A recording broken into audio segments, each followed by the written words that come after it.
That wicked woman, Queen Elizabeth, never warmed up to Camilla as Princess Diana's replacement. The relationship between Queen Elizabeth II and Camilla, Duchess of Cornwall, has been a source of speculation and controversy for decades. Ever since Camilla became involved with Prince Charles, the heir to the throne, while he was still married to Princess Diana, the public and the media have been fascinated by the dynamics of this royal triangle. But what about the Queen's opinion of Camilla? How did she react when she learned that her son was having an affair with a married woman? How did she cope with the aftermath of Diana's tragic death and the public backlash against Camilla? And how did she eventually come to accept Camilla as a member of the royal family and a future consort? In this blog post, we will explore the history and evolution of the Queen's relationship with Camilla, from the initial hostility and resentment to the gradual warming and respect. We will also examine the factors that influenced the Queen's attitude, such as her sense of duty, her loyalty to her son, and her concern for the monarchy. The early years, disapproval and disappointment. The Queen first met Camilla in 1972 when she attended a polo match where Prince Charles was playing. At the time, Camilla was married to Andrew Parker Bowles, a cavalry officer and a friend of Charles. The Queen reportedly liked Camilla and found her charming and friendly. However, she had no idea that Camilla and Charles had already started a romantic relationship behind their spouses' backs. The affair continued for several years, until Charles was pressured by his family and advisors to find a suitable bride and settle down. In 1981, he married Diana Spencer, a young and beautiful aristocrat who seemed to be the perfect match for him. The Queen was delighted with her new daughter-in-law and hoped that Charles would be happy with her. However, Charles never stopped loving Camilla and resumed his affair with her shortly after his marriage. The Queen was unaware of this until 1986, when she received a letter from Diana's mother, Frances Shan Kidd, informing her of the situation. The Queen was shocked and furious. She felt betrayed by her son and disgusted by Camilla. She blamed Camilla for ruining Charles' marriage and hurting Diana, who had become very popular with the public. She also feared for the reputation and stability of the monarchy, which had already suffered from several scandals and divorces. The Queen confronted Charles and ordered him to end his affair with Camilla. She also banned Camilla from attending any royal events or visiting any royal residences. She refused to meet or speak with Camilla and made it clear that she would never accept her as part of the royal family. The crisis years, grief and anger. In 1992, Charles and Diana's marriage collapsed publicly after their private conversations were leaked to the press. The tapes revealed their mutual unhappiness and infidelity. The Queen was appalled by the exposure of their personal problems and urged them to divorce. She also hoped that Charles would finally give up on Camilla and move on with his life. However, in 1994, Charles made a shocking confession in a televised interview. He admitted that he had been unfaithful to Diana after their marriage had irretrievably broken down and that he still loved Camilla. The Queen was outraged by his admission and felt that he had humiliated himself, Diana, and the monarchy. She also resented his defiance of her wishes and his persistence in pursuing Camilla. The following year, Diana gave her own explosive interview in which she revealed her struggles with bulimia, self-harm, depression, and suicide attempts. She also accused Charles of being cold, distant, and uncaring. She famously said that there were 3 of us in their marriage, referring to Camilla. The Queen was deeply saddened by Diana's distress and sympathized with her pain.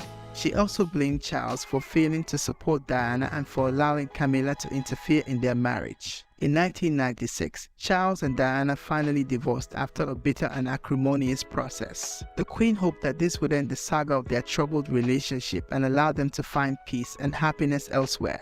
However, she was wrong. In 1997, Diana died in a car crash in Paris while being chased by paparazzi. The world was stunned and devastated by her death. Millions of people mourned for her and paid tribute to her as the people's princess. The Queen was grief-stricken by the loss of her daughter-in-law and felt guilty for not doing more to help her. She also faced a wave of criticism for her perceived lack of emotion and compassion for Diana's death.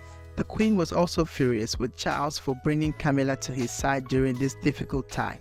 She felt that it was insensitive and disrespectful to Diana's memory and to the public's feelings. She also worried that Charles would try to introduce Camilla to his sons, Prince William and Prince Harry, who were only 15 and 12 years old at the time.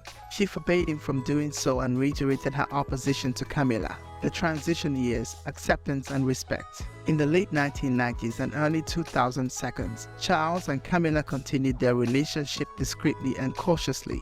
They avoided public appearances and media attention, knowing that they were still unpopular and unwelcome. They also waited for the right time to seek the Queen's approval and blessing.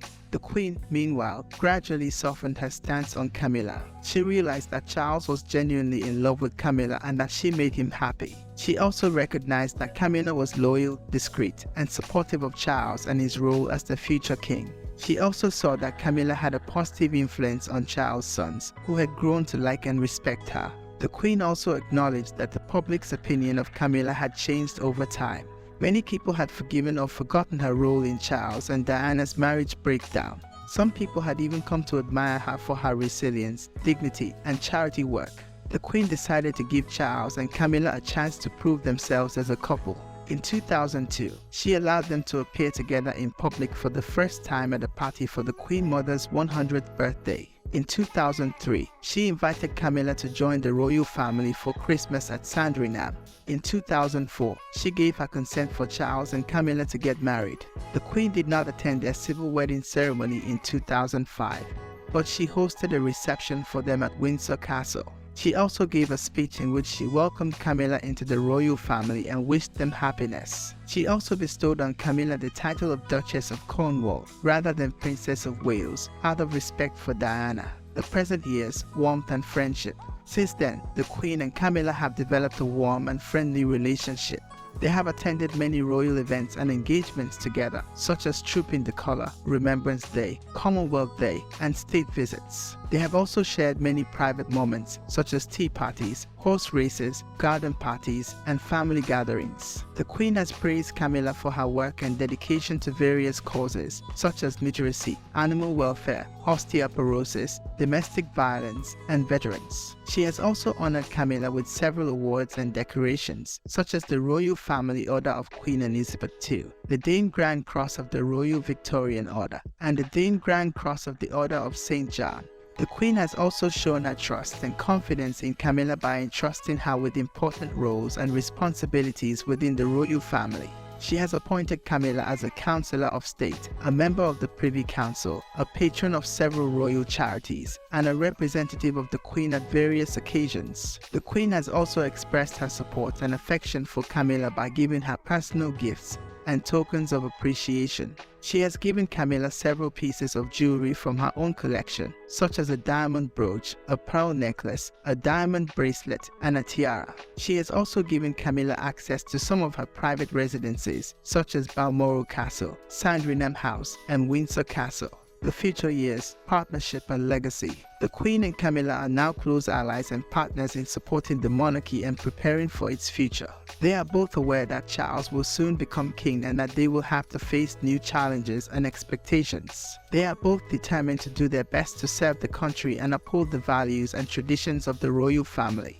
The Queen has indicated that she will not abdicate or retire from her role as monarch until her death. However, she has gradually reduced her workload and delegated some of her duties to other members of the royal family, especially Charles and Camilla. She has also given them more visibility and prominence in royal affairs. The Queen has also made it clear that she expects Camilla to become Queen Consort when Charles ascends the throne. She has dismissed any suggestions that Camilla should be given a lesser title or role out of deference to Diana or public opinion. She has stated that Camilla is entitled to be queen by law and custom and that she deserves respect and recognition for her contribution to the monarchy. The Queen has also expressed her hope that Charles and Camilla will continue her legacy of service, duty, stability, and modernity. She has encouraged them to use their experience, wisdom, passion, and personality to lead the monarchy into a new era. She has also assured them of her love, support, and guidance along the way. The relationship between Queen Elizabeth